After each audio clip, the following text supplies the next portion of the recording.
Well, hello, creatives, community, and kind folks. Welcome to RPG with DBJ. I am your host, DBJ, and all of you co-hosts, as you are brilliant and intelligent and creative. Thank you very much for being here. We are doing a Monster Mayhem series, and each day, Monday through Friday, we talk about some kind of thematic element to make our encounters and our adversaries, our enemies that we put into our tabletop role-playing games a little bit more exciting, or at least a little bit more ridiculous. And this time we're talking about rogues galleries. Rogues galleries, uh, more or less reserved for comic books, although there are other intellectual properties out there that have a rogues gallery. Um, Oftentimes, our main heroes, our protagonists, fight the same individuals over and over again, and they are collected in these groups called rogues galleries.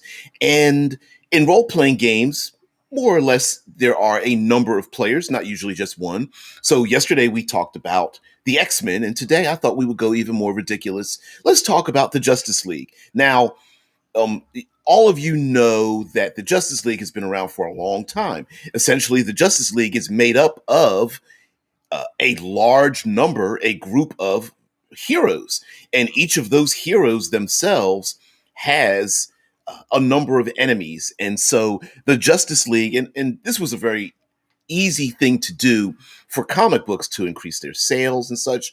One or more of an individual's main big baddie would gather together other bad guys to fight off their enemies. So a Batman enemy would team up with a Superman enemy, would team up with a Wonder Woman bad guy or nemesis, and they would gather together. And of course, in the classic comic book, we had the Legion of Doom, and over many years, they've grown, come back together, all that kind of stuff.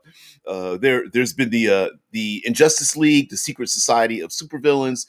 Many times they are, of course, the dark reflection of the heroes and whatnot. I used a painted lineup for the Legion of Doom for the thumbnail, and of course you see Bizarro, who's the supposedly from another world. That was the opposite of Superman. At least that was how it was classically, I believe.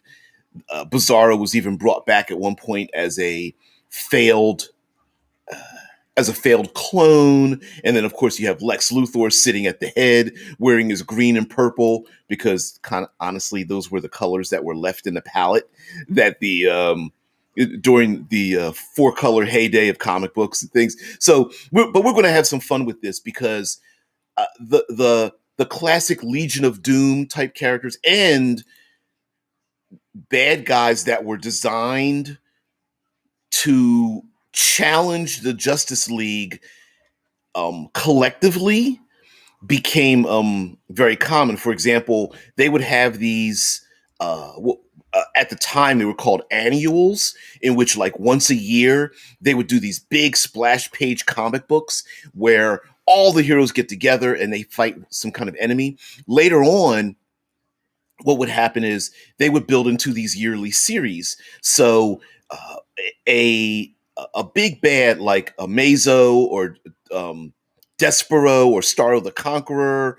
There's I remember Conjuro. There was, what was another bad? Eclipso was another one. The names weren't very good. Anyway, but later on they would start to build up into these major uh, annuals. So they would introduce the bad guy, the enemy, whether it was an invasion or something from another dimension, and and Deadman says Bizarro was in Superman 2. I, an homage to the character. I don't remember. I don't remember that. Hmm. I'd have to look at that. The the idea that you could sprinkle, I guess you could say, the evil plot, the the intentions of the bad guy through a number of different comic books, which essentially reflects into the stories of a number of your protagonists, your main characters in your role playing game, and then have it culminate into a big challenging event at the end was also a very common trope to do, but it actually works. Also, a very fun thing that happened in the comic books would be various characters would have their staple of, uh, of rogues, maybe their top five to ten, and they would be sprinkled out within their own individual series. And a fun thing that would happen in as a comic book reader would be a fun thing that would happen as a comic book reader would be a classic rogue for one hero would cross over to challenge another hero. So, for example, in in Injustice Gods Among Us, there's the story of how Superman becomes the evil dictator of the world and starts murder killing a bunch of other heroes and villains and dominates the earth.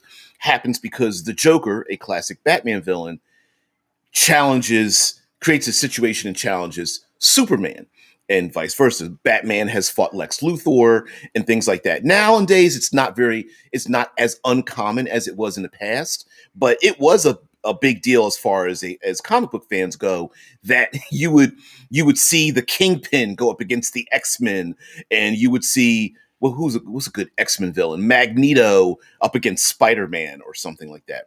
And what a great uh, a great tool for us to use in role playing games is to, for example, have maybe a player's playing a warlock and they have a fiendish pack or some elder god pack or something, but that warlock patron doesn't interact with that player character. Instead, they start inserting and manipulating things in the background of, say, the druid in the party, or the paladin, or the rogue, and so on and so forth. You start mixing up who they start to challenge, and then at the very end, while it may seem like disparate functions, like why is there evidence of a necromancer and a dragon and I don't know, mind flayers and uh, fiends, and all of them can't be together, and you find out, well, yeah, they are, because they maybe they have something intrinsically tied to the player characters, or they've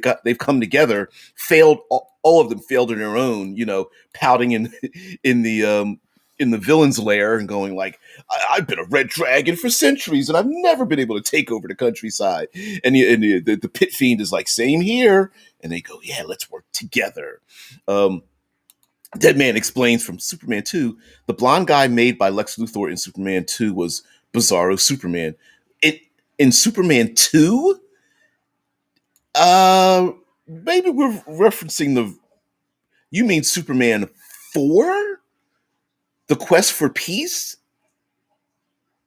Hmm. I just know in Superman 2 he fought Zod and the other Kryptonians, and they had that before they threw the bus. I think Christopher Reeve must have been laughing or something, because he like smiles and looks like he's about to laugh. He's like, Zod, don't do it. And I think something was tickling him at the time and they caught it on camera. Tesla Ranger says heroes usually wear primary colors like red, yellow, blue, while villains usually wear secondary colors, orange, green, purple. Primary color is champion, secondary color nemesis. They sure did. And I mean, at the time, it was a logical choice. They only had so many colors, and so many colors in the color palette, and the secondary colors were not only not used very often, but were a little more difficult to mix. So the primary colors, like the red, yellows, and blues, were very common. Yeah. Yeah. Yeah. Oh yeah. Dead Man's like, yeah, it was 4. Yep. The Superman: A Quest for Peace. Not a very good movie. Although, in hindsight, we can look back and go, maybe a lot of them weren't very good anyway. But it was those were the effects that they had to use. Hey, flew in the air like a big blue boy with bright red boots and bright red cape as well. Sorry about that, guys. I didn't have the chat exposed. I apologize for that. Now, um, when it comes to the Legion of Doom specifically, because the Legion of Doom is there's been a lot of like very funny, tropish kind of things related to it. But honestly, one of the fun things I love about the idea of the Legion of Doom is that, okay, if I don't know if any of you have seen the Harley Quinn show that's currently airing on, it's a HBO Max here in the States, but we've seen where there's nothing greater than having personality conflicts. That's where the drama comes from.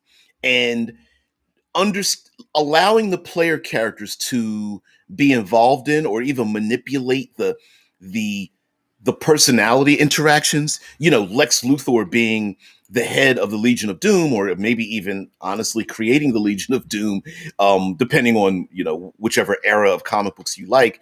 You know, there's always been a challenge to his leadership, and then you always had like the the Legion of Doom is always packed with, the head of the table is packed with like the top 5 or 6 most brilliant supervillains. And of course, they all think they're the most intelligent, right? And there are some pretty funny and pretty bizarre villains, but I think they actually, strangely enough, I think they fit into the tropes of our big bad evil guys in our role playing games. And if we're, listen, the idea of the rogues gallery in general is to protect our feelings so that when we have our big bad, like our red dragon, our necromancer, our pit fiend, and fiendish creature from the depths of the outer planes, and our PCs go all ham on them, you know, hard as a mother, and trounce them in one round, and you know we hear the sad music, and we start pouting and crying and poking out our bottom lip. Well, if we have a rogues gallery, hey kitty, come on, you promised 1 hour, just 1 hour.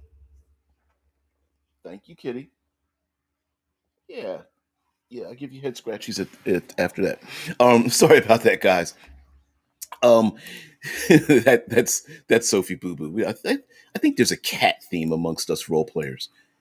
But anyway, the I think a number of these pretty ridiculous bad guys actually translates pretty good into Dungeons and Dragons or any fantasy game or even science fiction to be for that matter. So anyway, we have ourselves Bizarro, and Bizarro, of course, is a twisted duplicate of Superman, and oftentimes, you know, created by Lex Luthor or something like that. Yeah, you're you're right there, Tesla. Like, cats are attracted to dice. Unfortunately, I've got these miniatures up by the computer, so there's a big gap between me and my computer screen. Like I can put a whole nother laptop in front of me because I've actually done that, and so there's I've got these Dream Blade miniatures and there we go, Dream Blade miniatures, and what's the other one? WizKid miniatures up there, and the cat likes to grab them and carry them around and meow with them in her mouth. Um, Vampanoy says the heads of the Legion of Doom are the top villains, plus Bane. Plus Bane. Yeah, yeah.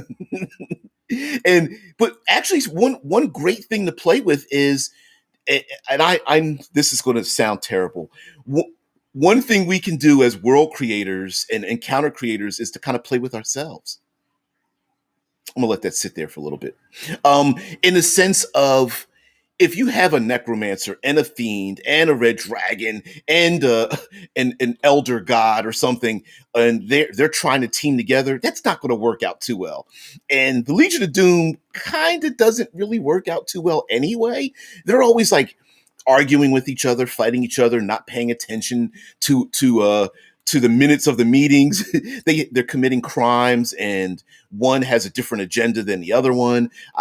The other day, I brought up the silliness of the Marvel supervillain, Whirlwind, who's like C-list at best, who only joined other villains just to fight the heroes because he was basically stalking the Wasp on the Avengers and whatnot. So you're going to have these characters that are like, I want to steal the diamond, and the other one's like, I just want revenge on my specific superhero, and they're like, we don't have time for that. And so but the cracks in the plan is where we can have fun, where maybe the necromancer, the PCs align with the necromancer because he really doesn't like the red dragon, even though it might put him on top. He's like, all pissed off, like the red dragon keeps burning my undead legions. I'm down to 10,000. I had 50,000 last week. Not that you have to make it comedic, but there is no honor amongst thieves. And having your own bad guys kind of like argue with each other is actually kind of funny, but could be again, all of these disparate villainous missions, hodgepodging together. Maybe the players can't fight against it unless they're able to take them apart a little bit at a time. So, and also, most bad guys, they don't want their plans to be known. Something happens during the correlation of their plans, and this is where the heroes can step in and go like, "Hey, I didn't know the lizard folk were recruited by the goblinoids that were recruited by the outer plane legions of Gith or something," and that may be the case. Vampanoid says it's an ongoing trope in the show that they make fun of him, but he's such a nice such a nice guy. Oh, and Bane, yeah. He's like, I want another pedophore. So anyway, so here's a list of some of the characters that have been on the Legion of Doom, such as Bizarro, which is a clone, which very easily we can have any number of reasons why there's a clone of a character in the game. There's Black Manta, who of course his traditional enemy is Aquaman. Of course, Bizarro's enemy is Superman. And Black Manta's enemy is Aquaman, of course. So if you have a character, a Genasi on the group or Druid on the group, you can have someone who is their dark opposite as well. Brainiac, who's a classic villain, has been Superman. There have been different iterations of Brainiac. There's the human-looking, green skin, ball-headed with electrodes in the brain Brainiac. We also have the android robotic with a artificial brain, silver-bodied Brainiac and a big old head. So we have that as well. Be kind of cool to have like a construct that's kind of a combination of like a almost like a lich inside the body of an artificial construct would be kind of cool. We also have Captain Cold, Cheetah, Giganta. Pretty self-explanatory, even if you've never read about those villains. Gorilla Grodd is another one that is, a challenge for the leadership. The intelligent psychic gorilla, challenging for leadership of the Legion of Doom. From the Gorilla City in DC Comics and whatnot. Of course, Lex Luthor is the evil genius, which would be pretty ironic, I think, especially in like a Dungeons and Dragons thing, where what if the big bad guy is just a human being? Maybe brilliant, maybe has a couple of little tricks or maybe a magic item or two, but would be pretty hilarious to like, who's everyone's like, where's the big bad come from? And it's like, well, it was just a farmer that was pissed off that you, I don't know, trounced through his, when you were first level, you trounced through his yard to go kill the giant rats, and you burned down his his farm, and he's been pissed off ever since. Of course, there's characters like the Riddler against Batman, Scarecrow. Sinestro's another one. And a prototypical Dark Reflection where you have the Green Lantern Corps with Green Lantern with a green ring that has green power, of green, the color of hope, whatever. And Sinestro with the yellow power ring, who of course is the complete opposite of Green Lantern. And Sinestro has the yellow power ring, which is fear, And again, an easy way to do this is, and I've done it before, you don't want to do this all the time, but get your player characters, get copies of your player characters' character sheets, and flip the script on it. You just use whatever they have. And if the players are like pissed off, like you're making combos that are unfair, and they're like, yeah, because you did that. Solomon Grundy, Toy Man is on the group. So yeah, there's some pretty ridiculous ones, but a toy man could very easily be, a gnome with a bunch of little small devices, or an individual that again has like different types of golems that they use. Solomon Grundy, of course, we were talking about the other day about a big giant undead brick of sorts. Yeah, it's just pretty funny. And also, one of the things with the Legion of Doom. Oh, that's a lot of villains. Wow, Weather Wizard, Thinker, Silver Banshee. That's a relatively modern villain that has come back up. Actually, Silver Banshee based on the actual Banshee. Name of fictional supervillain appearing in comic books published primarily as opponent of Superman. In television, she is being portrayed by Odessa Ray in Smallville and Natalia Ritchie in Supergirl. Yeah, there's a bunch of Live Wire, Mirror Master, Parasite. I forgot about Parasite. Dr. Polaris with the magnetic powers, Bloodsport, the Puzzler. Can't have just a Riddler, got to have the Puzzler. But anyway, the going back into this, Vampiroid says the big bad evil guy could have gotten their power from a relic like Krenshinoub? Krenshinoben gave them the power to unite other lesser evils. I'm not familiar with that, with the reference, but the idea of a relic being able to combine, like, or summon, or um, like a gestalt kind of thing, where separately we are not as powerful, but together, united, we become a greater threat or something. Oh, hells yes. And even mixing and matching some of the traits and resources from one to another. A red dragon in command of a legion of undead, a necromancer who has, a fiendish bodyguard, the mind flayers that I don't know what they could have, that have elemental command or something. And people were like, the PCs, I say, that's different, but I don't get it. Like, why would mind flayers have elemental powers or connections? And come to find out, well, honestly, normally they don't, but in this case, they actually might. Vampiro explains, Kren Shinoben is the artifact that created the crystal towers of the Forgotten Realms. I did not know that. I'm not a big, strangely, I've got huge gaps in my geeky fandom, which is weird. I don't know why. I guess maybe I just didn't hang around the right groups or whatever. But I don't know very much about Forgotten Realms, which is weird. I know the big players, and that's it. Deadman says there were many times that one of the legion of supervillains was abandoned by the rest and turns on the rest and helps the heroes, usually Lex Luthor or Cheetah. Yeah.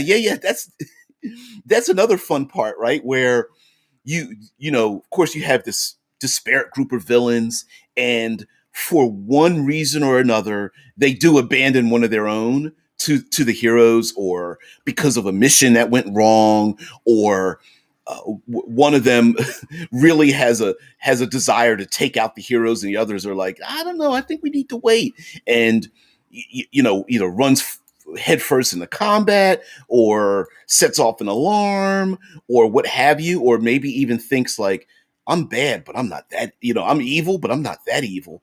I'm all about theft or destruction, but I'm not about murder. And so one of them is left out in the cold, and they have to tuck their tail between their legs, and put their head down as, heroes, could you help me? Yeah, Leroy Jenkins. Yep, Leroy Jenkins. There's always a Leroy Jenkins in the group. Even the heroes are just like, don't really, like, come on, you could be more evil than that. It's like, ah. They're like, wait a minute, hold on. Mike Gould says cartoonish villains are parodies. Good villains are reflections of the heroes. Great villains could have been heroes were it not for one flaw. should be relatable in a way. You know what? I agree with that too. Like, for example, the Fallen Paladin, I think, is a classic one in which the paladin has all the good intentions, but it always seems like there's a thing that turns them, whether it is a failure and the community is embarrassed to even know them. It could be doing more com- I mean, breaking their moral code more and more to achieve what they consider to be a good goal, or compromising their integrity too many times for because of maybe the leadership in the region, and then they become evil and whatnot. And heck, they could even these could even be characters that are or enemies that are not just a dark reflection of the heroes, but like uh, in many ways in the beginning on the same side as our protagonists, our adventurers, but something along the way just twisted them. Like, for example, a player character could be a warrior or a fighter, and they're out adventuring, and then maybe their younger sibling was like, I wish I was just like them, but I'm not as strong and not as fast, but I can be devious. Michael says it. Yeah, DC seems to sway more towards the cartoonish end. It's because of legacy. It's not necessarily because of choice. They had a long, long time, especially during the Comics Code era, that they had to lean into ridiculousness long before Marvel did. So a lot of these characters weren't created for for a particular. Uh, they weren't created through reason. They were created just for entertainment purposes. And over time, people like ourselves were hired by DC, and we and went back and went, hey, let's take these characters and kind of give them a little bit more realistic, more emotional support, as it were, to make them a bit better. Yeah, I'm with you. It's like, yeah, to be fair, DBJ, I don't know much about Forgotten Realms lore either. Yeah, yeah. Hey, Mofa. Mofa says, now that I think about it, Han Solo is a classic Leroy. Yeah, yeah, failing forward all the time. Yeah. Hey, let's just do it. Don't tell me the odds. And everyone's like, maybe we should know the odds. I don't know. I agree. Mike Mike says, Batman White Knight takes the Joker and turns the tables. It makes him a tragic story. There's a lot of time. There have been a number of stories where like Joker and Batman need to team up for some kind of thing. And not every villain wants the exact same thing as well, right? Not every big bad evil guy wants to dominate the universe. Some want to eliminate, destroy, take over, just be.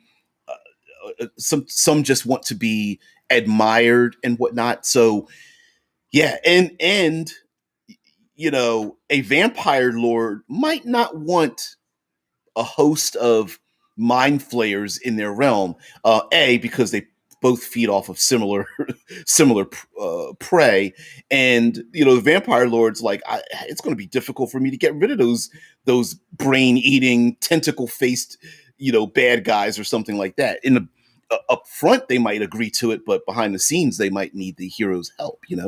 Vampanoid says, I could see Poison Ivy teaming up with heroes if a villain did mass destruction on nature. Someone like Mr. Freeze could be persuaded to help if the heroes help his wife. Exactly.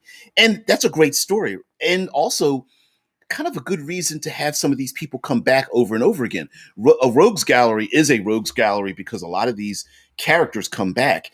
And if you have let's go with the vampire lord. If the vampire lord wants to bring back their dead loved one, and they've been a vampire lord this whole time, simply hoping to find someone that could help them out, maybe they will team up with the heroes, at least reluctantly, and say, hey, you know what, I'll let you pass through my territory, or I can tell you the weakness to get to the red dragon, or something like that. And maybe they could turn the tables and try to backstab the heroes later. But yeah, yep. Yep. I see the other comment there from Mike. Mike says, hell, I remember the romance between Poison Ivy and Harley Quinn, and when Ivy broke her heart. Yep. Talk about relating to Harley, humanizing villains or anti-heroes is great writing. That's what that's why the John Barenthal Punisher series worked. You know what? You're absolutely right because like John Barenthal brought to Punisher what I thought couldn't be brought to the character, and that is Punisher is a prototypical vigilante hero, like, well, kind of dark hero, right? Likes to kill all the bad guys, and kill all the criminals. And instead, they went the way of PTSD, and I was like, ooh, that's wild, because in a way, his origin started because he dropped the whole "I'm still at war," and that him dropping it and not listening to his instincts actually in his own mind brought about the death of his family. So now he's always at war, and I like it a lot. And humanizing the villains, giving them a motivation. I mean, come on, like in the Marvel cinematic universe, everyone loves Thanos and Killmonger, and even heck, even Spider-Man's villain, the Vulture, because it, we don't have to agree. Again, we don't have to agree with their methods, but we can agree with who and what they're about, and I think we are better for it. Now, something else with a Legion of Doom styled villain group for against your player characters, and mind you, they don't have to literally have a skull shaped base sitting in a sitting in a swamp somewhere and having them have meetings or anything for your encounters and whatnot. But again, it might throw off the player characters to have to fight the player characters against their weakest part. Like, what I mean is, let's say a classic cleric of life is in the group, and the the necromancer is throwing hordes of undead at the characters, but the cleric is sitting up there as, like, as another Billy Badass, and it's just like, your undead can't do anything again. Hey, everyone, step behind me. I can get rid of all the undead. And then all of a sudden, I don't know, a waves of fire breathing drakes or something are overhead, and they're like, wait a minute, what does this have to do with the necromancer? And eventually they find out, and like maybe that cleric character isn't the spotlight any longer, or maybe the the necromancer is like, you know what, I need something to go after the player characters, and I need something completely different. And maybe there's a you know evil psionicist or an enchanter or something in the group, and are like, I'll help you out, that kind of thing. Oh man, Mike says, my players have worked with villains in the past. They're always short-term relationships, but offer a window into the motivations or past of a villain. Absolutely, and they don't need to be long-term relationships, right? As the enemy of my enemy kind of thing. The vampire lord, of course, wants to work with the heroes to get rid of a local rival if there's a wizard summoning demons or something. And the vampire's like, hey, not only do I not have to get my hands dirty, but I get rid of a rival. Of course, that's a classic television procedural trope, right? One drug dealer is turns on another drug dealer, and they're like, I'll work with you to get rid of my rival. And of course, they our protagonists rationalize it by going, okay, we've got two evil groups of people. We can get rid of one group, and then we can focus our attention on the other ones when that tenuous relationship breaks apart. And of course, it's supposed to break apart. That's where the drama comes from. Uh, the MCU Vulture is a brilliant villain with a plausible origin and relatable goal. When the reader or viewer or heroes can understand the why of a villain, engagement is achieved. Exactly. And, you know, in many ways, a Legion of Doom actually makes sense. You know, I suppose our world governments could be considered legions of doom in many ways, right? We all have our we can all point at other governments and cultures and look at the evil they're doing, and then if we're honest with ourselves, we can look at our own selves and go, "Ooh, yeah, we're not too good at that either," right? And the same thing again. Evil people like to team up every once in a while. They have relationships. They have treaties and all those kind of things.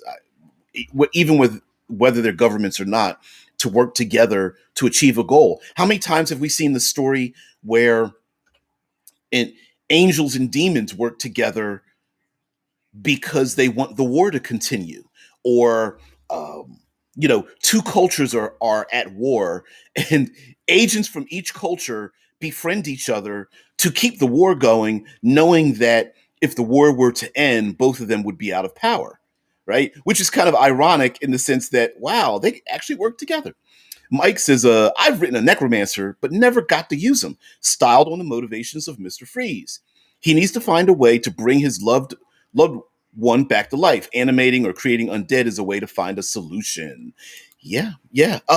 Why not? Maybe, the so-called evil necromancer might be trying might be, fist up against the gods. Why do we have to die? And might be looking for a cure for not a cure, might be looking for immortality to give to everyone.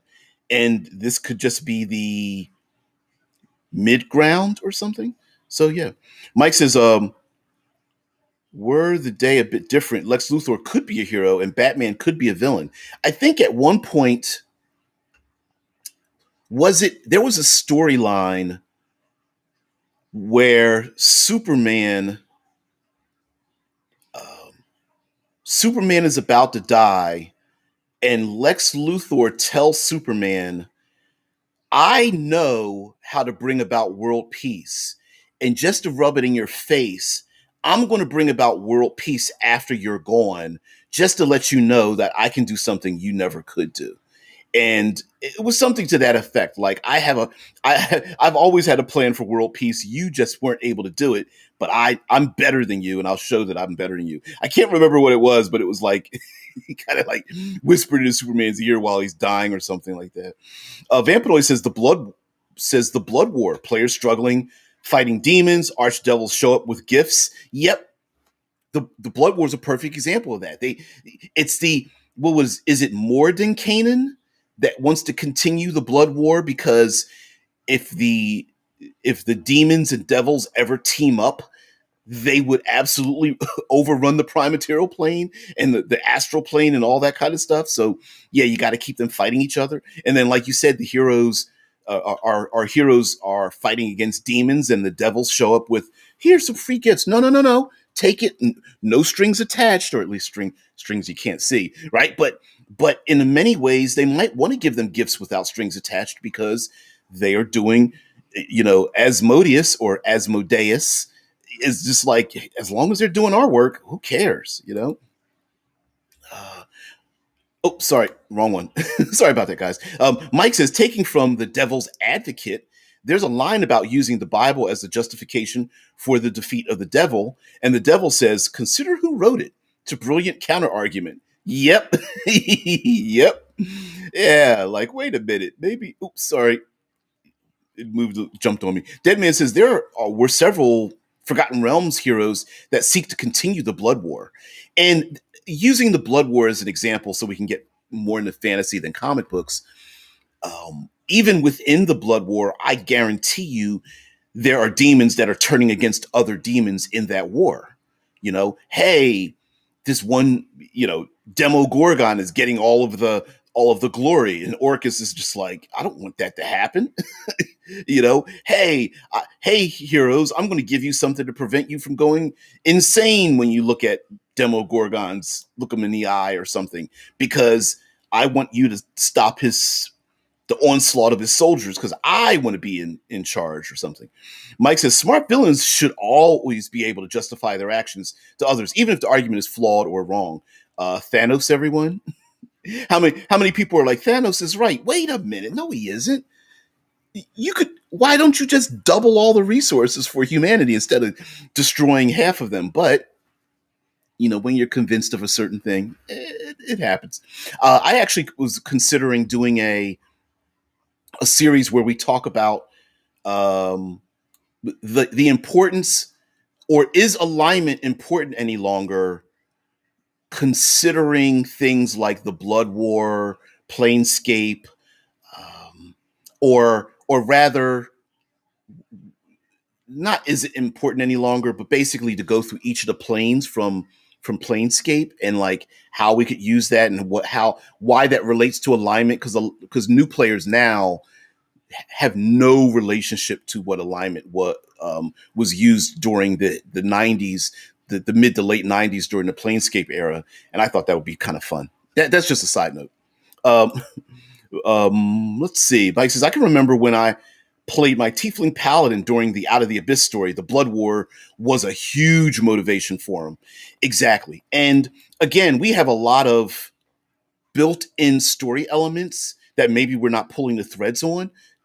Clerics, druids, warlocks, paladins easily fit into the duty versus desire, motivation versus mission conundrum, and very easily uh, those beings in the backgrounds of those characters could very easily become a Legion of Doom in our games. I mean, a cleric doesn't necessarily need to only. It can't just.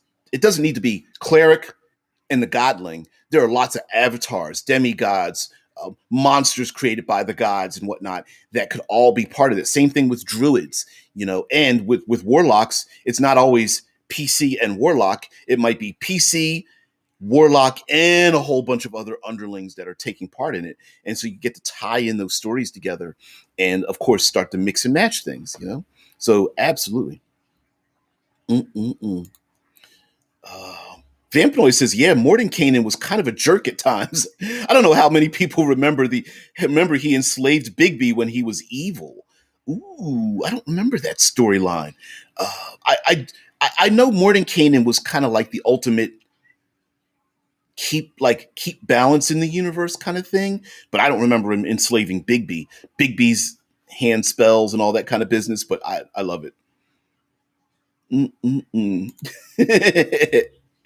I Mike says, I can remember a chant he said before smiting a demon.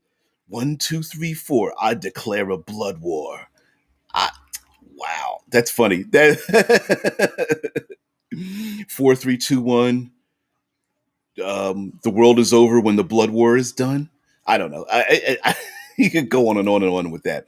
But here's another great thing to have. Why I think a Legion of Doom works for games, and that is maybe we just have a lot of great ideas and we have no place to put them. Um, I I mentioned this in an interview over at Manufactured Myth and Legerdemain. Check out that YouTube channel. He has excellent interviews with a number of people far greater than me. But he reached out to me to do an interview, and I was very impressed. Finished an interview with Satine Phoenix. He interviewed Walter John Williams and all these other people. Anyway, but my point being is I revealed that subconsciously I want others out there to understand that when you have a creative spark, don't think that's your last creative spark in life. And so every day on this channel is basically an idea you can steal. It's all world building. I call it different things at different times. Monster Mayhem now. We've got back when we were doing our Monday, Tuesday, Wednesday series of like Monster Monday, Trope Tuesday, but it's all great ideas and you're never going to run out of great ideas. And I want to use myself as that example. And so we might have a great idea about a dragon, and we also may have a great idea about that necromancer. And we also may have a great idea about the blood war. And we also may have a great idea about a vampire lord or an invasion by the Gith or something. Whatever, time travelers. We may have all these great ideas. Why? We don't need to put them on the back burner. Maybe they've kind of combined together and they're working there. They're a loose coalition of an Illuminati in your world, and they're all working together to achieve a goal. Sure, in the beginning, your player characters are like, why are there both lycanthropes and undead and demons and and you just shrug your shoulders like, I don't know. And you hit them over the head with the clue stick, right? You leave little breadcrumbs. If they don't get it after about two or three clues. You move on, and you're like, listen, guys, here, you, cleric, you get an image from the godling or something. Hey, druid, you find out through an oracle. Hey, fightor, you find out from an old ally or something, and you give them the idea. And the PCs might be going like, oh, you mean the big bad evil guy is actually 17 of them together? Man, how are we going to fight them? And that could be the story. So while it's good to hold on to some good ideas, don't cheat yourself and don't cheat your players. Put them all together in a game. Yeah, just use them. If you're running your dragon slaying campaign and you're like, man, I've got this really great idea about this tribal warfare, but it doesn't fit into this game. Just make it fit. If it was a great idea in the first place, it's going to be a great idea when you bring it to the table. So don't hesitate. And I think this is a great idea to do it.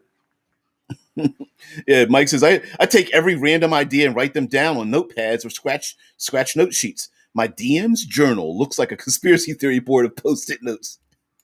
I hope you haven't run out of thumbtacks and thread. With the conspiracy board. It's always on the wall of our protagonists, and they've got like the news sheets and the black and white photographs and all that kind of business. I would love it. Yeah, I come back to them. Mike says I come back to them as later reference. I do the same thing. Oh, I don't have my phone. Journal. I always have a notebook around. I carry one with me everywhere. They're in every restroom. Sorry, but that's true. Something about the physical act of using pen or pencil, ink, pen, and paper to me, like I might not even open it back up again, but the fact that I have it and wrote it down makes me it's almost as if it's like speaking something out loud. Have you ever had a written down the name of a NPC and never said it out loud until the players meet them, and when you say it out loud, you're like, that doesn't sound right, or you go, this actually sounds better than I thought it was. Things like that. Michael says, I mean, just on the drive in, I thought of an Eton dressed in a 1920s setting with a Cockney accent who's an enforcer for a syndicate. See, you're still running with that idea. Right. I love it. I love that 1920s flapper dress, running boards on cars, Prohibition era, classic Chicago. Yep. Yeah, you're still running with it. I love it. I love Ettons too. I think they're underserved. The Tweed brothers. One head does all the talking, the other head just says, quite. Yeah, quite. Mm-mm-mm, mm-mm-mm. The Tweed brothers. I love it. Hey, brother, what do you think we should do? Should we kick him out? Quite so. Don't move. I'm about to beat you about the head and shoulders. Oh, quite so, there, dear chap. The lastly, I will say that yes, I do understand that the Legion of Doom is a little bit ridiculous, and can be kind of comedic, kind of funny. But in many ways, like we were talking about a villain with a really good motivation for what they're doing, it may very well be that the players, especially if you want to include extremely overpowered villains in your world, you want to give across the idea that the players one on by themselves cannot fight this entire group of this gang of big bad evil guys. Now the exploration part of the game, the social interaction part of the game starts to take a bit of a highlight. And the Mr. Freeze reskin that we did of the necromancer that wants to bring back their lost love. Maybe it's not so much bribery or coercion, but maybe that one of the players is like, listen, you're going to have to stop all your evil deeds, but I will go out of my way to bring back your lost love. And the necromancer might agree to that, or at least temporarily go, okay, all right, at the last minute, I'll stand down my undead armies if you promise what what you're going to do. And maybe the necromancer is good for their word. Maybe they're like, okay, all right, heroes, I'll give you I'll give you a year and a day to get out of here. But after that time, I will take my revenge. I mean, you did foil my plans, kind of thing. If it wasn't for you meddling kids, I'd have gotten away with it. That's a little closer to Scooby Doo, but you get the point, right?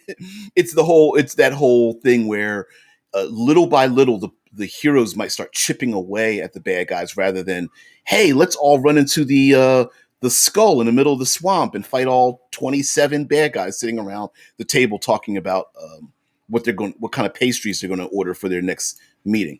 Now, lastly, I will say that you can also, this doesn't need to be, again, people sitting around a table. This can also just be stacked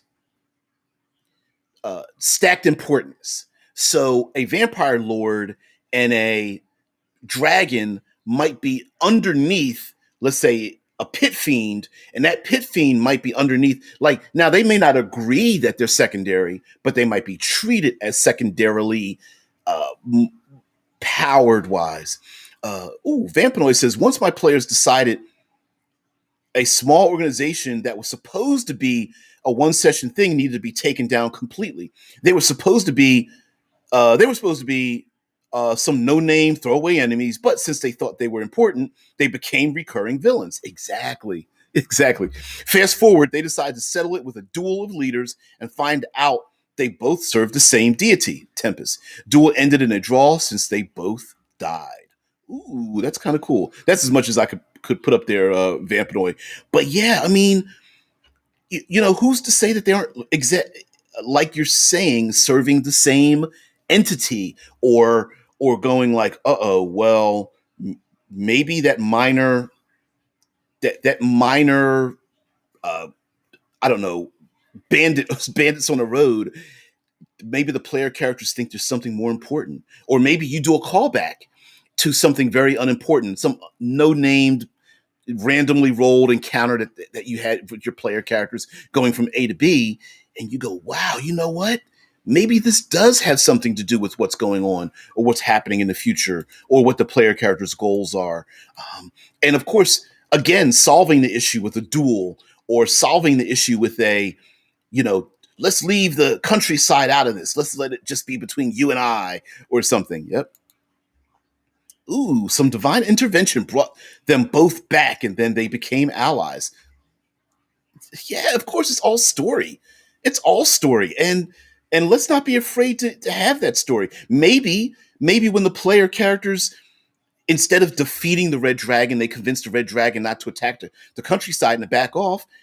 Let the story become the dragon becomes a warlock patron for the barbarian who never thought that they would even take a level of warlock, but then you're like, that actually sounds like a great idea. Let's see how we can make this happen. Why not? Why not? Mike says antagonist and protagonist stories where both sides have the same end goal but different methods is classic writing. Exactly. Exactly. Again, that's where our drama comes from.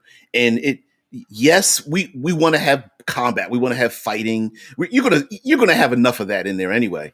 But the turmoil, the ins and outs, the shaping of nations, the coming together, the meeting of minds. Who's to say that the necromancer and the PCs aren't really technically on the same side?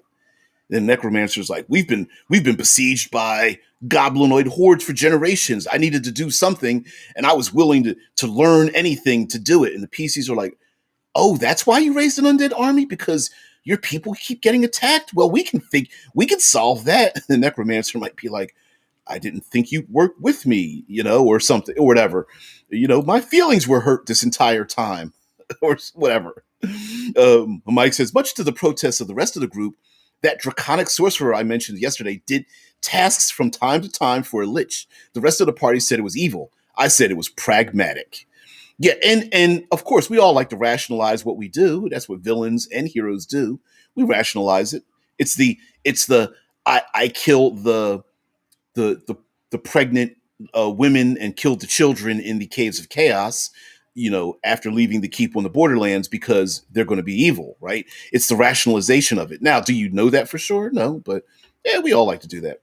Michael says, do minor task form or we all die. Seemed simple. Exactly. And it's not, and of course, sometimes again we can be a little bit too brilliant for our own good, because we often want to find the answer to something, but the answer is actually the answer is in the role playing. you know it's it's the it's the firearms argument, it's the alignment argument, it's the uh, it's all of those things put together. We all think we know what the answer is, but why don't we discover the answer together in the game, with the die rolls at the table, the whole 9 yards.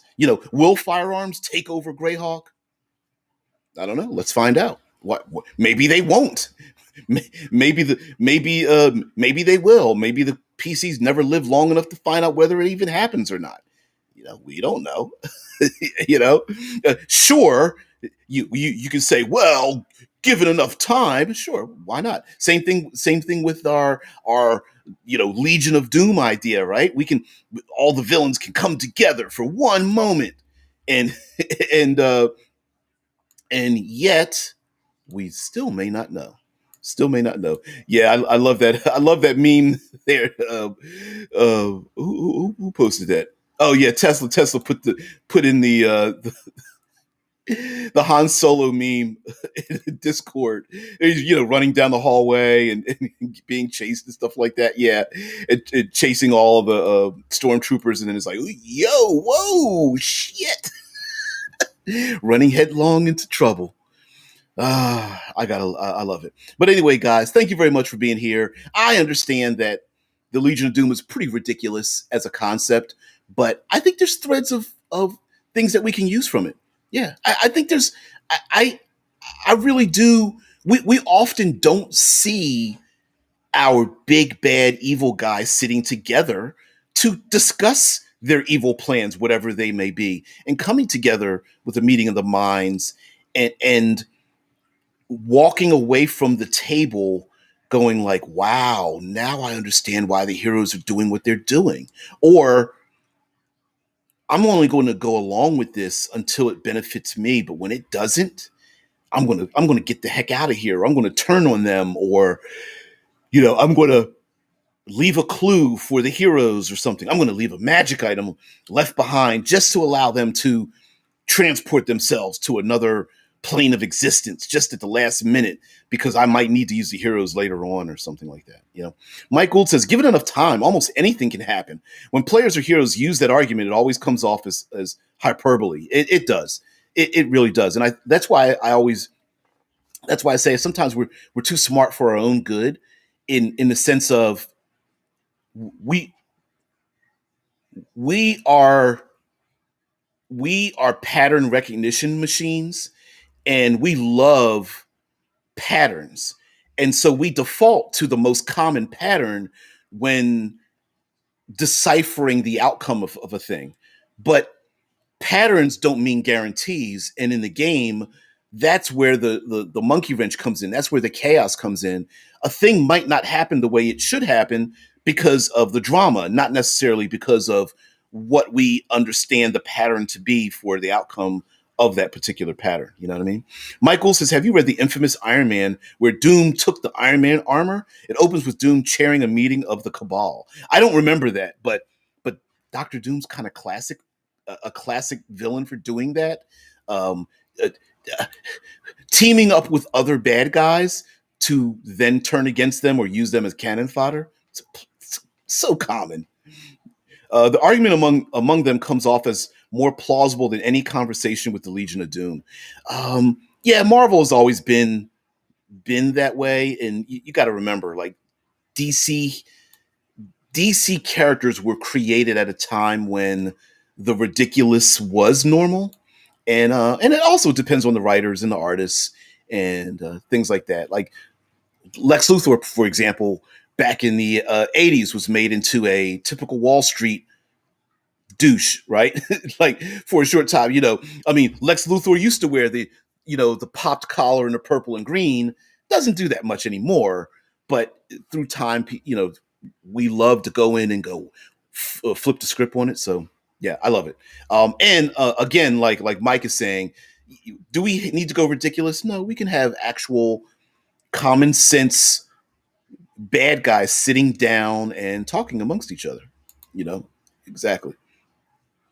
Oop, Mike says which Easter egg for current viewing? It had Lady Loki among them. Oh, ooh, yes. I haven't seen the third episode. Take it easy, and I haven't even brought it up on the show. Which, by the way, talking about the Loki show, I can no longer hate watch some of my favorite shows. I used to hate watch Manifest, and I used to hate watch Debris. Both of them here in the States, airing on NBC, classic television channels here in the States. They both ended, which, I mean, that was bound to happen. I can't believe Manifest went on for like 3 seasons or something. It's crazy.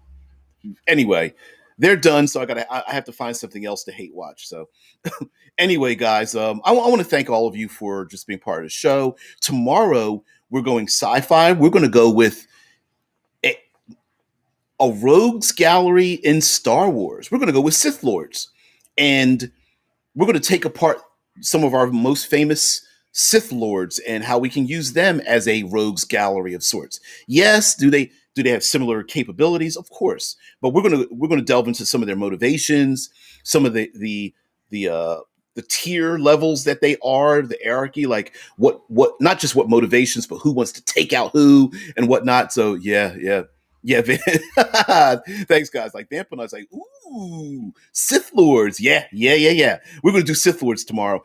It's Friday. It's gonna be science sci-fi Friday, and not every rogues gallery is actually comic books. I try to think of non-comic book rogues galleries, and the ones that came to mind were Godzilla, James Bond, Star Wars, and I'm talking about protagonists. If you took a look at the IP, you could find a rogues gallery of characters. Who else? There's now my brain just farted. There were like 2 or 3 others that I was like, oh, they yeah. I hear you. Yeah. Identifies as Sith. Puts that on the application. Sith, is that a profession, or is that is that a ethnic background? A Sith Lord would go both. Scribble. Anyway, guys, thank you so much for being part of the show.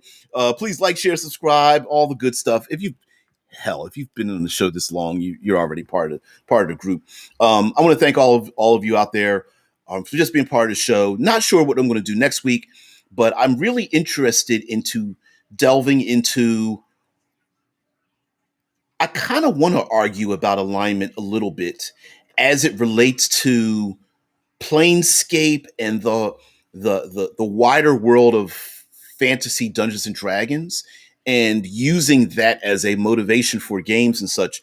Considering that alignment is starting to disappear, but there's also Planescape enthusiasts, and is getting rid of one preventing the other? I don't think so, but I don't know. I thought we would go into it. So anyway, guys, thank you very much for being part of the show. I really appreciate it. All of you out there, have a great one. I will see thee later. I got to head off to work. Peace.